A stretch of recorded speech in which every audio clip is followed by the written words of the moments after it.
है। और जब किसी का टारगेट निकल के आना चालू हो गया, ये 4000 जाएगा, ये 5000 जाएगा, इसका टारगेट 2000 है, इसका टारगेट 3000 है, इसका टारगेट 8000 है, तब अलर्ट हो जाओ, तब समझ जाओ कि अब ये नीचे जाने वाला है। ठीक है, तब समझ जाओ, आप आजमा के देख लो, मार्केट में उल्टा ही करना पड़ता है। नमस्ते दोस्तों, आज इस वीडियो में हम ये बात करेंगे कि जब भी हम कोई स्टॉक बाय करते तो वो गिरने लगता है, और जब भी हम कोई स्टॉक को सेल करते वो बढ़ने लगता है। ठीक है, इसके ऊपर ही बात करेंगे। इसका मेरे पास बहुत ही सिंपल सा और बहुत ही लॉजिकल आंसर है। ठीक है, और आप आजमा लेना ये कभी भी, जो अभी मैं आपको आंसर दूंगा। आखिर ऐसा हमारे साथ क्यों होता है? क्योंकि देखो, जब भी हम कोई अगर स्टॉक बाय करने जाएंगे ना, तो वो अचानक से 5-10% गिर जाएगा, और जैसे ही हम कोई स्टॉक को सेल कर देंगे तो अचानक से वो बढ़ने लगता है। ठीक है, थोड़े दिन के बाद उसमें हमको गेन देखने के लिए मिलता है। फिर अपने को कुछ समझ में नहीं आता है, फिर हमको ऐसा लगता है कि ये जो कंपनी वाला है, जो स्टॉक मार्केट वाले, क्या उनकी नज़र हमारे पे है कि जैसे ही मैं बाय करूंगा तो उसके बाद तुरंत स्टॉक का प्राइस गिराने लगेंगे, और जैसे ही मैं सेल करूंगा वैसे स्टॉक का प्राइस बढ़ाने लगेंगे। ये बहुत लोगों के साथ अभी भी होता है, स्टार्टिंग में भी हुआ रहेगा। ठीक है, और लोग इसको फेस करके बहुत, इससे क्या होता है ना, लोगों का कॉन्फिडेंस हिल जाता है किसी भी स्टॉक को बाय करने में। यानी कि ऐसा जब लोगों के साथ हो जाता है ना, जैसे आपके साथ भी बहुत बार हुआ रहेगा और अभी भी होता रहेगा, मेरे साथ अब ऐसा नहीं होता। ठीक है, क्यों नहीं होता है, मैं रीज़न सारे आपको बताऊंगा। तो ऐसा किसी के साथ अगर 2-3 बार होता है ना, तो उसका बेचारे का कॉन्फिडेंस हिल जाता है, और अगर कोई तुक्के से वो कोई अच्छा स्टॉक फाइंड भी कर लेता है तो उसमें एंट्री कर नहीं पाता, उसकी हिम्मत नहीं होती। वो सोचता है कि यार ये लूँगा तो वापस गिर जाएगा। ठीक है, और बहुत डरा डरा रहता है। पर इस वीडियो में मैं पूरा आपको क्लियर कर दूंगा, और मेरे ख्याल से जो भी डर रहेगा आपको, ये बाय करो तो गिर जाना, सेल करो तो ऊपर भाग जाना, ये जो डर है ना, ये सारे डर आपके आज निकल जाने वाले। ठीक है, अगर आप नए हो, थोड़े पुराने हो, थोड़े एक्सपीरियंस वाले हो, तो भी आपको ये वीडियो ज़रूर देखना चाहिए। और जो मैं अभी आपको बातें बताऊँगा ना, वो अपने ऊपर ज़रूर कनेक्ट करके देखना, और थोड़ा थिंक करना कि हाँ मैं सही बोल रहा हूँ कि नहीं। देखो, अब हम कभी भी, मैं कोई स्टॉक का नाम नहीं ले रहा हूँ, आगे एग्जांपल के लिए मैं बताऊंगा स्टॉक का नाम, कि एकदम एग्जांपल के साथ बताऊंगा तो आपको और कनेक्ट होगा। देखो, हम जब कोई भी स्टॉक बाय करते ना, तो किसी का सुन के हम बाय करते। ध्यान से सुनना, आप पर्सनली सोच लो, आप आराम से आधा घंटा सोच लो, और आप सोचो कि क्या मैंने कभी ऐसा खुद से, ऐसे मेरे दिमाग में आया है कि कोई स्टॉक में सर्च करूं खुद से, और वो सर्च करने के बाद कभी, एकदम ध्यान से सुनना मैं क्या बोल रहा हूँ, क्या कभी आपने ऐसा सोचा है कि मैं खुद से जाऊं, स्टॉक कोई सर्च करूं, कुछ फाइंड करूं, म्यूचुअल फंड की होल्डिंग में जाके, ये सारे तरीके मैंने बताए। हाँ ठीक है, म्यूचुअल फंड के जाके होल्डिंग्स में सर्च करूं, कोई स्टॉक सर्च करूं, उसके सपोर्ट निकालूं, उसके थोड़े बिजनेस को समझूं, तब जाके मैं उस स्टॉक को बाय करूं। आपने कभी नहीं किया रहेगा, इस बात को ध्यान देना। आपने जब भी स्टॉक बाय किया रहेगा, आपने किसी का सुना रहेगा, और कोई न्यूज़ में देखा रहेगा, कहीं पे ट्विटर पे देखा रहेगा, व्हाट्सएप पे देखा रहेगा, कोई फ्रेंड ने बताया रहेगा कि भाई ये ऐसा स्टॉक है, इसका प्राइस 100 रुपया है, इसका टारगेट 150 रुपया निकल के आएगा, इसने पास्ट में काफ़ी अच्छा परफॉर्मेंस किया, स्टॉक 50 रुपये से 100 रुपये पे आ गया, कंपनी का नेट प्रॉफिट काफ़ी अच्छा है। ऐसे न्यूज़ देख के आपने ग्रो, या जो भी आपका डीमेट अकाउंट हो, उस पर आपने सर्च किया रहेगा, और सर्च करने के बाद उसमें थोड़े दिन आप देखते रहोगे उस स्टॉक को। देखने के बाद हाँ देखे रहोगे, अरे ये तो हाँ 100 रुपये पे आराम से ट्रेड कर रहा है, इसमें भी गिरावट नहीं मिल रही है। ठीक है, तो क्या पता इसका जो टारगेट मुझे बताया गया है, मैंने जहाँ से सुना है 150 रुपये का, क्या पता आ ही जाए, क्योंकि 50 से 100 आ गया, तो फिर आप 100 रुपये पे उस स्टॉक को बाय कर लेते हो। फिर अचानक से वो गिर जाता है, फिर आपको समझ में नहीं आता, मैंने तो स्टॉक को देखा था, अच्छे से समझा था, थोड़े दिन उसको मैंने वॉच लिस्ट में भी रखा था, पर ये आखिर गिर कैसे गया? तो देखो, आपने किसी का सुन के उस स्टॉक को सर्च किया, बाय किया, और जिसका आपने सुना उसने किसी और का सुना, और उसने किसी और का सुना। ऐसा सुन सुन के जो ऊपर से न्यूज़ निकलती है ना, जो बड़े लोग न्यूज़ निकालते, मैं नाम नहीं लेना चाहूँगा, बड़े बड़े न्यूज़ आर्टिकल में आपने सुना रहेगा कि ये कंपनी ने इसका ये टारगेट दे दिया, वहाँ से न्यूज़ निकलते, समझ रहे हो ना। कोई बड़ा स्टॉक वाला बंदा रहेगा, कोई स्टॉक मार्केट का कोई बड़ा बंदा रहेगा, वहाँ से नाम निकलता है, उसके नीचे नाम आता है, फिर उसके नीचे आता है, फिर उसके नीचे वाला सुनता है, फिर उसके नीचे वाला सुनता है, फिर आप सुनते हो। तो ऊपर आखिर न्यूज़ क्यों निकालते, किसका टारगेट ये है? क्योंकि ऊपर वाले को अपना पोजीशन खाली करना रहता है। अब समझिए आप बात। तो हम स्टॉक को लेते कब है? न्यूज़ के बेस पे लेते हैं, हम किसी का सुन के लेते हैं, और उसमें गलती आपकी भी नहीं है, ठीक है। तो हम जब किसी का सुन के लेते ना, तो वो किसी और का सुना रहता, वो किसी और का सुना रहता, वो किसी और का सुना रहता है, और ऊपर वाला ना बहुत बड़े आदमी का सुना रहता है, ठीक है। ऐसे टिप धीरे धीरे नीचे आती है, और जैसे टिप नीचे आती है, मान लो कि 10 लोगों से टिप गुजरती है, तो 5 लोग तो खरीदेंगे, 2 लोग तो खरीदेंगे। तो जब वो 2 लोग 3 लोग जब भी जो भी, मतलब ऐसे तो ये एक मैं कम नंबर बता रहा हूँ, ये नंबर मतलब हज़ारों में। और जब ये टिप फैल जाती है पूरे मार्केट में, फिर आप देखते रहोगे कि आपको टेलीग्राम पे, इंस्टाग्राम पे, व्हाट्सएप पे, जो भी आप स्टॉक मार्केट के लिए वेबसाइट यूज़ करते हो या सोशल मीडिया यूज़ करते हो, फिर बाद में ट्विटर पे आपको टारगेट्स वगैरह आने लगेंगे कि इसका प्राइस 100 रुपया है, इसका अब ये 150 रुपया जाएगा, फिर 180 रुपया जाएगा, ठीक है। ऐसे टारगेट निकलने लगेंगे, तब हम लेंगे 100 रुपये पे, और जिसने एकदम टॉप वाले ने, जो बड़ा बंदा रहेगा, उसने जो न्यूज़ निकाली रहेगी, वो अपने पोजीशन खाली कर देगा और स्टॉक का प्राइस गिर जाएगा। समझे? तो हम न्यूज़ के बेस पे लेते हैं। आप आजमा लेना, दिमाग से भी सोच लेना। आपने कभी ऐसा नहीं किया रहेगा कि मैं कुछ से सर्च करूं, कुछ अपना दिमाग लगाऊं, कुछ मैं किसी कंपनी का नाम खुद से टाइप करूं, आरओसी से मैं कोई कंपनी फाइंड करूं, पी रेशियो से कोई कंपनी फाइंड करूं, कभी नहीं किया रहेगा आपने, ठीक है। आपने न्यूज़ से ही सुना रहेगा। तो इसके वजह से हमको, जब भी स्टॉक को हम कब बाय करते हैं? जब न्यूज़ निकलती है। न्यूज़ बड़े लोग निकालते हैं, और न्यूज़ बड़े लोग क्यों निकालते हैं? क्योंकि उनको पोजीशन खाली रहती है। तो ऊपर किसको तो बाय कराना पड़ेगा ना पोजीशन खाली करने के लिए, और हम न्यूज़ में आके उसको बाय करते हैं और गिर जाता है। अब समझते हैं कि जैसे ही हम सेल करते हैं, एग्जाम्पल भी बताऊंगा, टेंशन नहीं लो। ऐसा मतलब हवा में केवल नहीं बात कर रहा हूँ, ठीक है। और ये आपके साथ हुआ रहेगा, आप देखो, आप समझो, आपने किसी न्यूज़ पे ही देख के लिया रहेगा स्टॉक को। अब सेकेंड, हम किसी भी स्टॉक को जैसे ही सेल करते हैं, वो बढ़ने क्यों लगता है? देखो, ऊपर वाले लोग को सस्ते में स्टॉक चाहिए रहता है, ठीक है। जब देखो, जो ऑपरेटर, मतलब जो बड़े लोग हैं, उनको ऑलरेडी, मतलब जो स्टॉक मार्केट को चलाते हैं, उनको ऑलरेडी पता है कि स्टॉक का प्राइस कब ऊपर कब नीचे, इसमें कितना बड़ा इन्वेस्टमेंट होने वाला है, ये आगे भागने वाला है कि नहीं स्टॉक, उनको सारी बातें पता रहती है, ठीक है। तो अब उनको ना पोजीशन चाहिए रहती है स्टॉक में। अब स्टॉक में पोजीशन मिलेगी कैसे? मतलब सेलर्स तो उतने रहने चाहिए, क्योंकि उनकी पोजीशन ऐसा नहीं कि हमारी तरह 10-20 क्वांटिटी में बैठती है, उनकी पोजीशन हज़ारों में रहती है, ठीक है। मतलब हज़ारों में शेयर्स उठाते, वो हज़ारों लाखों, मतलब वो करोड़ों रुपए के शेयर्स उठाते।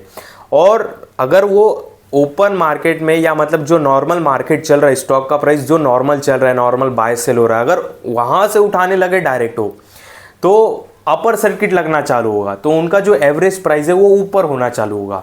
तो जो ऊपर वाले रहते ना, सिंपल न्यूज़ निकालना चालू करते। क्या न्यूज़ निकालेंगे कि इस स्टॉक का प्राइस 100 रुपया है, इसका अब नेक्स्ट टारगेट 50 रुपया निकल के आता है, तो जिसके पास भी है वो संभल जाओ।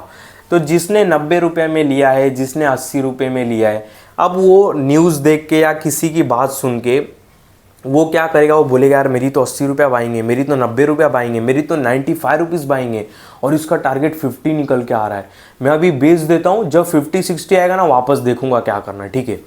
तो ऐसा धीरे धीरे लाइन से ना सेलिंग बढ़ता जाता है, मतलब लोग अपना माल खाली करते जाते। क्यों?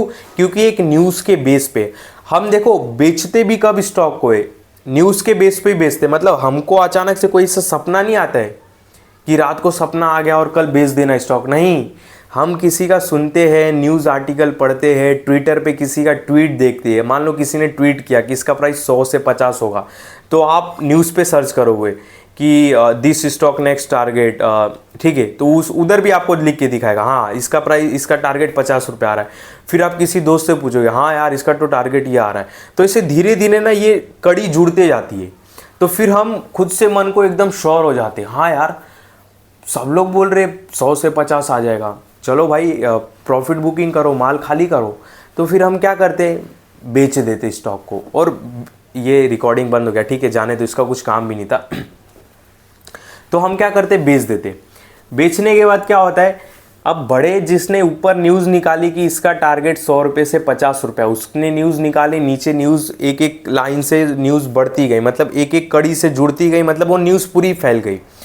अब आपने सेलिंग प्रेशर कर दिया, स्टॉक का प्राइस नीचे लेके आ गए, वहाँ पे बड़े लोग माल उठा लेते हैं क्योंकि उनको सस्ते में मिल गया। उन्होंने जो न्यूज़ निकाली थी कि स्टॉक का प्राइस यहाँ पे जाएगा, और आपने वो बात सोच समझ के, मतलब वही बात मान के आपने बेच दिया, और क्या हो गया, अब वहाँ से स्टॉक का प्राइस ऊपर भाग गया। ठीक है, 10-5 रुपया मुश्किल से नीचे आ भी जाए, पर आप नोटिस करोगे थोड़ा सा गिरने के बाद वो ऐसा बाउंस बैक होता है कि मतलब आपने सोचा भी नहीं रहेगा, बोले रहोगे ये तो न्यूज़ का पूरा उल्टा हो गया। ठीक है, तो ऐसा ही होता है। बड़े लोगों को जब माल चाहिए रहता है, वो एक ऊपर न्यूज़ निकालते हैं, वो न्यूज़ पूरा सर्कुलेट होता है और उसके बेस पे हम ट्रेड लेते हैं। ठीक है, अगर वो बोले कि इसके स्टॉक का प्राइस गिरने वाला है, तो हम डर के मारे बेच देते हैं और उनको माल उठाना रहता है, इसके लिए न्यूज़ निकालते हैं।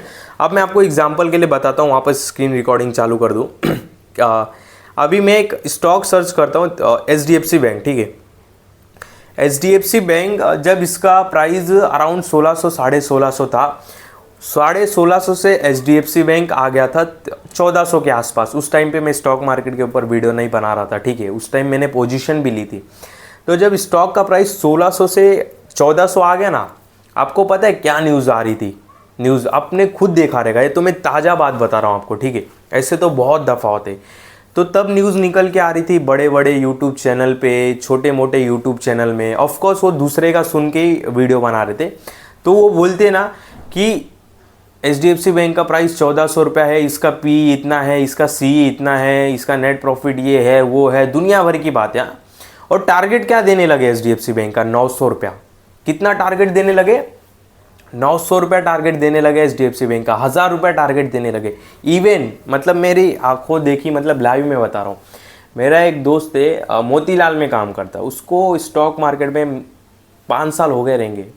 मतलब वो काम करता है स्टॉक मार्केट में। हम तो जैसे नॉर्मली जनरली बस घर पे देखते हैं और वीडियो बना रहे, वो 8-10 घंटा उसी सर्कल में घूमता है स्टॉक मार्केट के। तो सोचो उसको कितना नॉलेज रहेगा।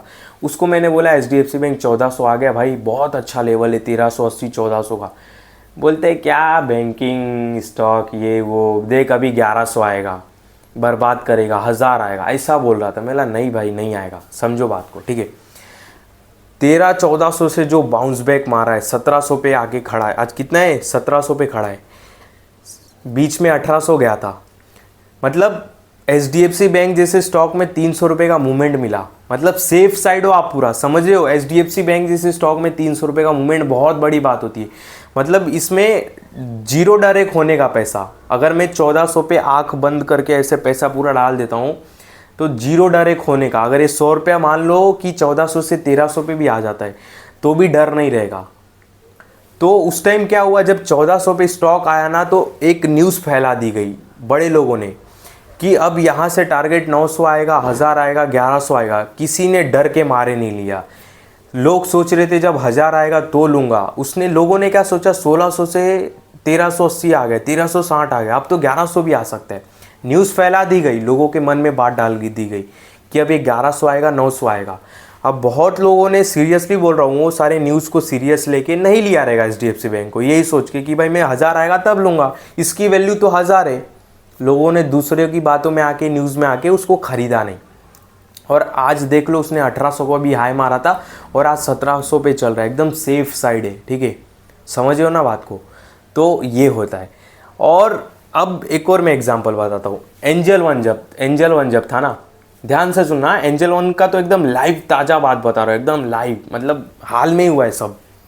एंजल वन जब 2500 पे था, तो उसके टारगेट क्या चल रहे थे न्यूज़ में, आपको पता है? ये तो 2300 इसका अच्छा लेवल है, इसका तो 2200 अच्छा लेवल है, इसका तो 2100 अच्छा लेवल है। ठीक है, इसका तो 2400 अच्छा लेवल है। मतलब लोगों को डाउन साइड बताया जा रहा था जब इसका प्राइस 2600 पे चल रहा था। ठीक है, मेरे एक भाई है, वो मुझसे बात करते रहते, मैंने उनको बोला भी था कि एंजल वन पे ध्यान दो, मोतीलाल ओसवाल पे ध्यान दो।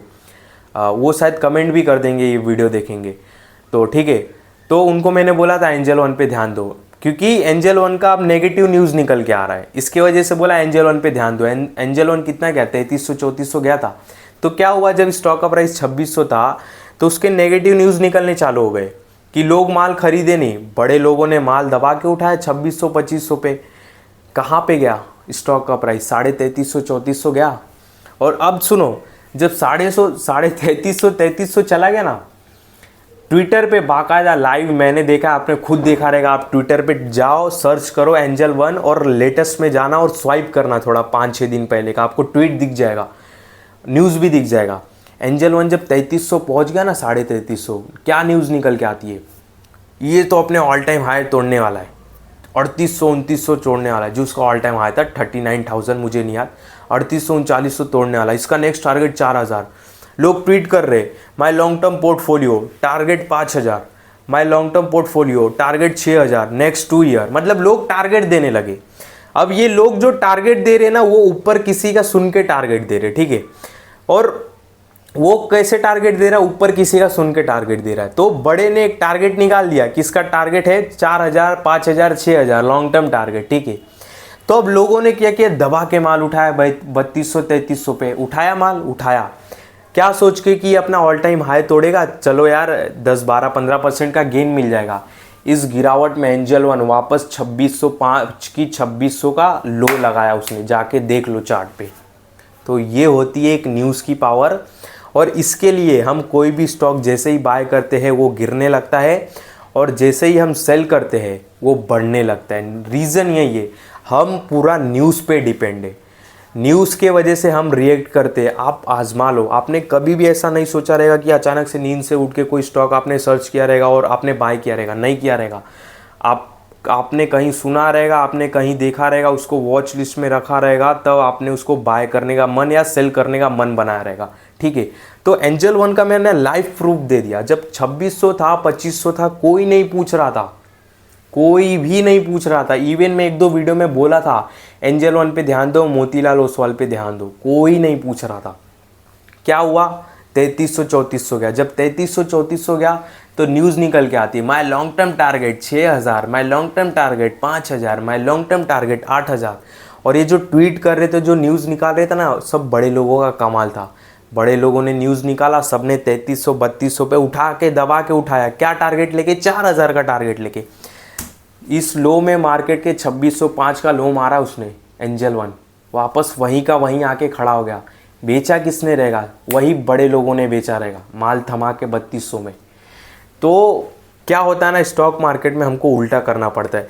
अब इसमें हमको अलर्ट कैसा रहना है, जब किसी भी मान लो स्टॉक के न्यूज़ निकल के आ रहा है कि इसका ये टारगेट है, वो टारगेट है, तो समझ जाओ, संभल जाओ, एकदम स्ट्रिक्ट हो जाओ, ऐसे एकदम टाइट हो जाओ। नहीं, अब कुछ नहीं करना, अब बस फोकस करना है, देखना है, वॉच लिस्ट में रखना है, नो बाय नो सेल। अगर टारगेट नीचे के साइड निकल के आ रही, देखो मैं अच्छे स्टॉक की बात कर रहा हूँ, बुरे स्टॉक की मत लेना। जो भी मेरी बातें हैं केवल अच्छे स्टॉक पे ही लागू करना, बुरे स्टॉक पे नहीं करना, ठीक है। रिलायंस पावर, मतलब ये जो थोड़े वॉलेटाइल टाइप के स्टॉक रहते ना, मतलब जिसका और नहीं जिसका छोर नहीं, ठीक है।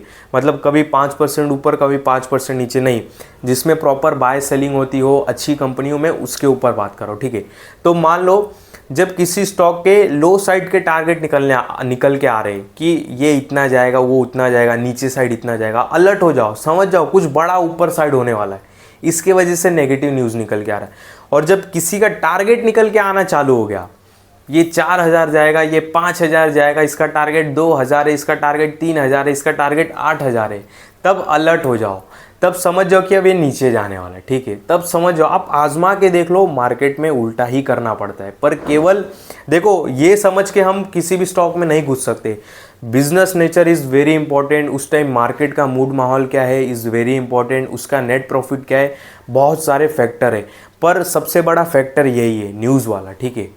तो अगर आप जिस दिन बिना किसी का सुने, बिना किसी न्यूज़ का आप खुद से अपनी हाथ चलाओगे और आरओसी के बेस पे कोई कंपनी ढूंढोगे, अच्छे रिजर्व के बेस पे कोई कंपनी ढूंढोगे, म्यूचुअल फंड, अच्छे जो म्यूचुअल फंड है, बड़े बड़े लार्ज कैप मिड कैप के जो म्यूचुअल फंड है, उनके होल्डिंग्स में जाके जब खुद से स्टॉक फाइंड करोगे, उसको वॉच लिस्ट में रखोगे, उस पर सपोर्ट लगाओगे, उसका थोड़ा बैलेंस शीट रीड करोगे, तब उस दिन से आप कोई भी स्टॉक खरीदो नीचे नहीं गिरेगा, कोई भी स्टॉक बेचो ऊपर नहीं जाएगा। लिख के देता हूँ, आप ये लिख लो, ठीक है। तो इस वीडियो में आई होप आपको क्लियर हो गया रहेगा मेरी सारी बातें। और भाई कुछ भी रिलेटेड मतलब इसके सवाल हो कि जो मैंने अभी बोला टॉपिक था कि बेचने पे बढ़ क्यों जाता है, खरीदने पे गिर क्यों जाता है, अगर इससे रिलेटेड कुछ भी आपके ये थोड़ा सीधा कर लो, सवाल जवाब रहेंगे ना, तो आप कमेंट भी कर सकते हो, ठीक है। आई होप मैंने सारे पॉइंट जो भी है क्लियर कर दिया रहूँगा। मैं कोई स्क्रिप्ट लिख के नहीं बोलता हूँ, ठीक है, कि मैं एक एक पॉइंट मतलब सब कोई पॉइंट क्या है ना भूल जाता हूँ। क्यों? क्योंकि मैं स्क्रिप्ट लिख के नहीं बोलता हूँ, मतलब जो मुझे एक्सपीरियंस है, जो मैंने देखा है, जो मैं समझता हूँ, जो लाइव चलता है मार्केट में, मैं उस हिसाब से आपको बताता हूँ, ठीक है। बाकी स्क्रिप्ट लिख के मैं नहीं बोलता हूँ, इसके वजह से कभी कभी कुछ पॉइंट छूट भी सकते, तो आप कमेंट जरूर कर सकते हो। बाकी मेरा टेलीग्राम चैनल भी, उसमें ऐड हो सकते हो। मैं इसके लिए मुझे सब्सक्राइबर नहीं एक्चुअली बढ़ाना है। एक्चुअली क्या है ना, बीच में एक दो मैंने यूट्यूब वीडियो देखे जिसमें लोगों के वीडियो ब्लॉक हो रहे, ठीक है, स्टॉक मार्केट से जो रिलेटेड वीडियो बनाते हैं ना उनके ब्लॉक हो रहे, क्योंकि बहुत सारे रिस्ट्रिक्शन रहते हैं वीडियो, मतलब किसी भी स्टॉक का नाम लेना ही रिस्ट्रिक्शन है, ठीक है। हम तो स्टॉक का प्राइस, सपोर्ट, सारी बात बता देते। इसके लिए वहाँ पे हम जुड़े रहेंगे ना, तो फटाफट, सपोज एग्जांपल के लिए मैं कोई अदर चैनल भी बनाता हूँ तो मैं वहाँ पे आपको ऐड भी कर सकता हूँ, ठीक है, फटाफट अपनी लिंक भेज के। वहाँ पे मेरा एक पर्सनल चैट बॉक्स भी है जहाँ पे मैसेज करके आप मुझसे बात भी कर सकते हो, ठीक है। तो इस वीडियो में आपको कोई भी बाय सेल का कॉल नहीं है, ध्यान देना। और जो भी मैंने अभी आपको बातें बताई, स्टॉक का नाम बताया, केवल समझाने के लिए बताया, और मेरे किसी भी वीडियो में कभी भी बाय सेल का कॉल नहीं रहता, इस बात का बहुत बहुत ध्यान देना।